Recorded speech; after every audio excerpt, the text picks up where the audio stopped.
Today we're going to talk about exit strategy. We're going to talk about how to build a startup for an exit. Have an exit strategy where you build a company to sell it really quickly. This is usually not how I build companies, but it is a strategy that some people use very, very successfully.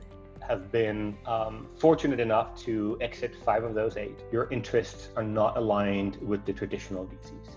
The VCs are really only expecting to make their money back on 1 out of 10. I cannot tell you how many startups I have looked at that has a solution in search of a real problem. We're going to talk to somebody who's done it not once, not twice, but 5 times. We're going to look at everything that he learned throughout the years. We're going to look at 8 lessons to build a company fast for $1 million exit.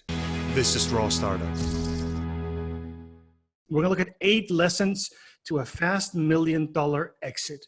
And who was I going to call? Obviously someone who had tried it before. Henrik, who are you and what have you done? I've been involved in 8 startups and have been fortunate enough to exit 5 of those 8 with a collective value of north of $150 million. Let's go through the best ones. And sold that to a company in Chicago called SPSS, which is now owned by IBM. Permitech was later on sold to a desktop configuration manager in Scandinavia called Kappa Systems. Was involved in a company called Finstall that only after about 18 months, we were fortunate to sell that to VMWare. I was involved in another company called Pantera that we sold to Quantum, and also involved in a company called Cloud Volumes that we also sold to VMware. So that's the track record so far. Number 1, begin with the end. Who, as a potential buyer or acquirer, could really benefit from this? And so, a classic sort of startup team will head down the path of solving something that they find important, but not really sort of from the outset think about who could be a potential acquirer for this. And in my advice to technical teams is that put your idea, put your early product in front of the customers. Ask them how your product fits into their larger infrastructure, and they will tell you, how you fit it, who you should integrate to. Then integrate like mad into those platforms, and don't be shy to call these vendors up. If it's VMware, or it could be Microsoft, or it could be Google, call them up, have a dialogue early on. Doesn't matter. You're not sort of like putting a for sale sign up in the window, but you're starting to develop a relationship, and that's really important. So you're saying that even from day one, you're not talking about selling the company at this point, but you're thinking, well, this could fit well into this company. Number 2, solve a real problem. I cannot tell you how many startups I have looked at that has a solution in search of a real problem. Right. Yes. And so engineers are good at that, right? And they're great at that. And so here is sort of proof point number 1, right? If you can put your product in front of a customer and they tell you that it solves a problem and they're willing to pay real money for it, guess what? You probably got something that is real, right? You've got to validate your idea early. For the love of God, bring that idea to market as an MVP. Don't just stay at home and sort of keep coding in search for the perfect solution. That will never happen. No. So get it out there, get in front of customers, have them install it, have them buy it, and then expand. I usually tell people, hire a hacker and hire a hustler, right? Because, typically, developers are not super extrovert, they're shy, they're afraid of rejection, all sort of okay personality traits, but you've got to have somebody on your team who can pick up the phone and call and say, hey, what do you think? So what are you? I'm the hustler for sure. I stopped coding many years ago. Number 3, buyers are looking for technology, talent, and proof, not revenue. So a lot of buyers are sort of in this innovator's dilemma, right? They have a hard time innovating inside the organization because typically a larger organization will sort of continually improve on what's there as opposed to develop all new.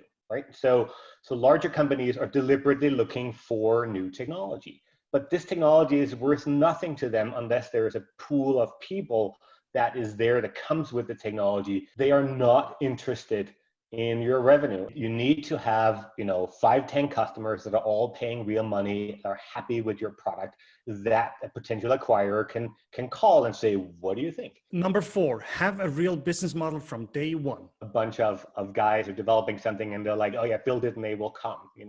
We just need downloads, we need clicks, we need pulls from GitHub, whatever. And then once we have a million of those, we'll start charging something for somebody. And it's just too late. If you don't think about how you're going to make money, what is the value you bring to the customer? What will the customer pay for it? I mean, in so many cases, you could ask them, if you're using my tool, are you going to save money? Are you going to make money? Or are you going to lower the risk, right? It's usually a combination of those three.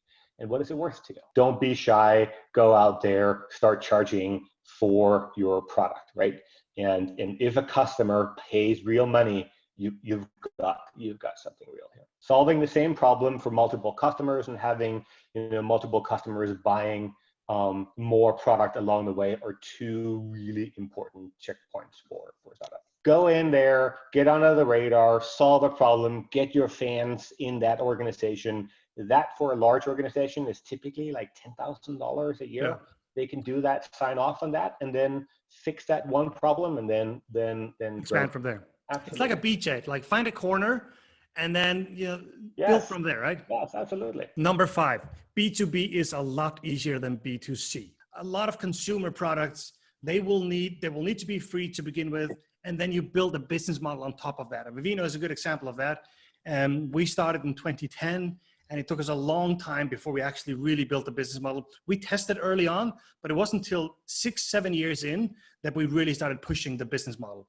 And hey, somebody needs to fund you up till that date. And at that point, you can't do a small sale. You have to raise a lot of money to be running for 5-6 years at this scale. There's so much timing and so much luck involved that even if you have something that is really solid, it doesn't mean that you can actually get your message through to your right customer base. So I just want to second that for someone who's done well in business to consumer.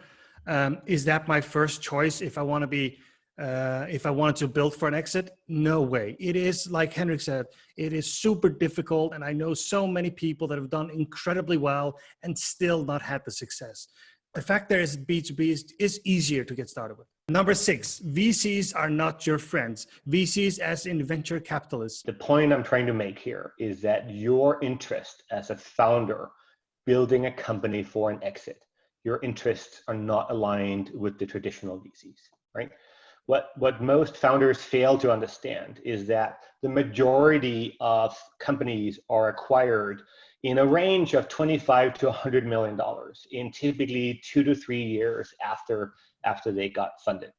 And that is not interesting for the VCs. So if you look at this chart here, you can tell that from a portfolio of 10 companies, the VCs are really only expecting to make their money back on 1 out of 10. Maybe they will have 2 or 3 smaller ones where they, at the very least, get their money back, maybe with some upside. But in order to return the fund with an appropriate amount of interest, they have to go for a $1 billion exit. And that, of course, drives their playbook and their behavior, right? They would rather have you fail trying to reach a $1 billion exit than letting you out early. And that is really important, right? Because if this is your first startup and a company is asking you if you want to be acquired for, name a number, $50 million, and you own 25% of that, you're going from probably having student debt to putting $10 million in the bank. Right? Yeah. And that is life changing for you as an individual. You just went from average Joe 9-to-5 job to being financially in control of your life from that point on if you play it smart, right? But that is not what the VC is interested in. If they can see the potential for a $1 billion exit, they are of course going to encourage you to pursue that. And they're going to add more money, and with more money you add time, and with more time you add more risk. The point is, if you're building for an exit quickly, it should probably not be the VC route you go down. What kind of funding would these companies typically get? So we're talking now exits between 25 million to 100 million. What kind of funding could they carry? So look at the other chart. that I found. So typically you can see that the exit valuation is somewhere between 25 and 100 million. And the sort of the crosshair or the sweet spot is somewhere in the 5 to 20x the raised amount of capital. You could easily envision a 30 to 60 million dollar exit, right? And on $3 million, that's amazing, right? Yeah. And so say $60 million, 3 years in the making, you're still the founder, you own 20%, you just banged 12 million before tax. Yeah.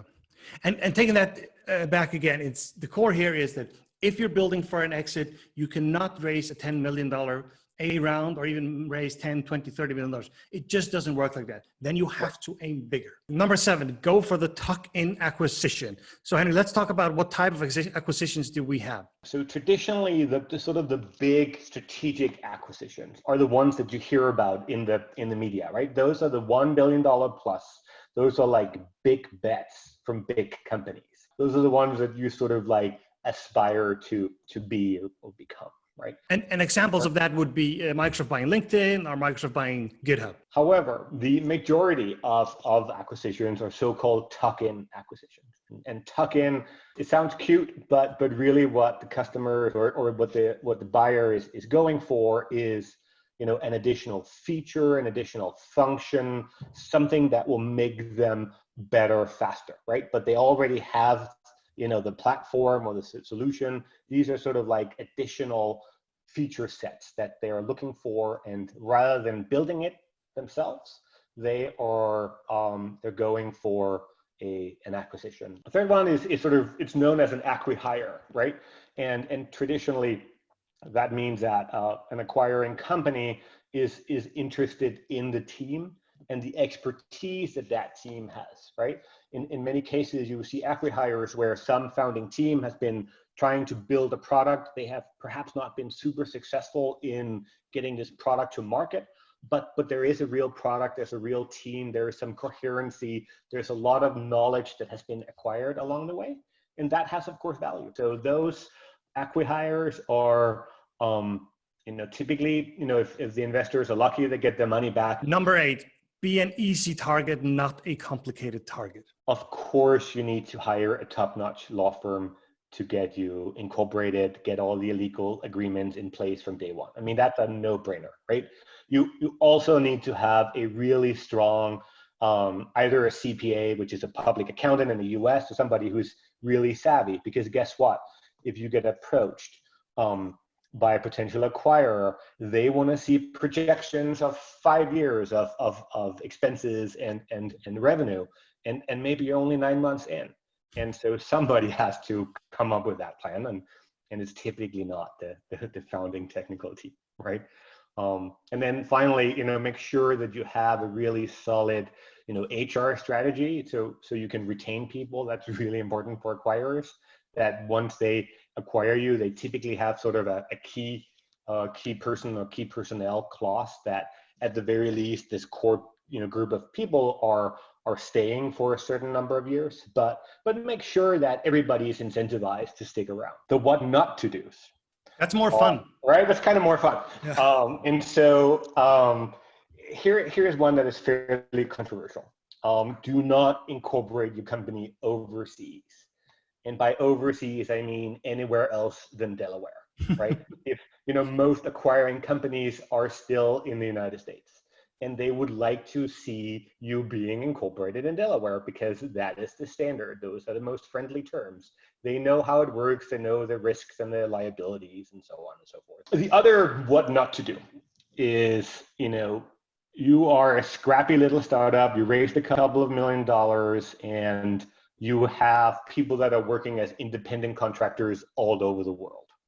Really bad idea. Companies that are acquiring, they actually want a small team, preferably here in Silicon Valley, that they can just sort of move over to their offices and be done with it. It gets complicated real quickly. It gets complicated, and they don't really know these people, and how solid are they? They're going to stick around for a couple of years.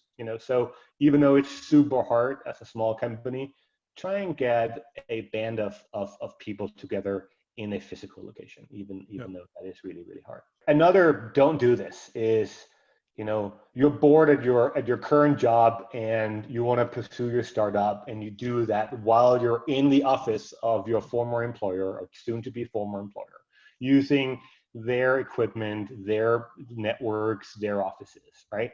Don't do it.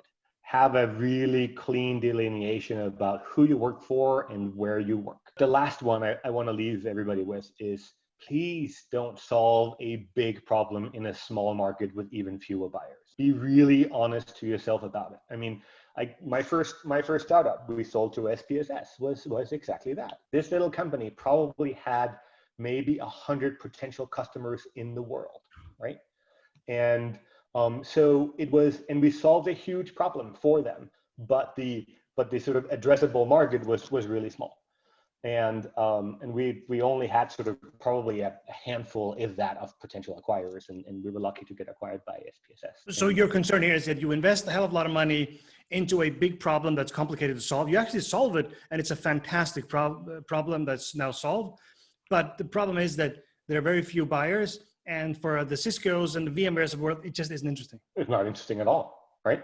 And so this goes back to the very first point we made in this session was, begin with the end, and if you can only think of one potential buyer, maybe you're solving the wrong problem. Okay, here we have the list. This is a very unique list, and not very many people talk about this particular strategy to build a startup, and we've just learned from the best. If there's something you disagree with, hey, put it in the comments, tell me what you think. Make sure you like and subscribe so you know exactly when the next video lands. Thank you very much for watching.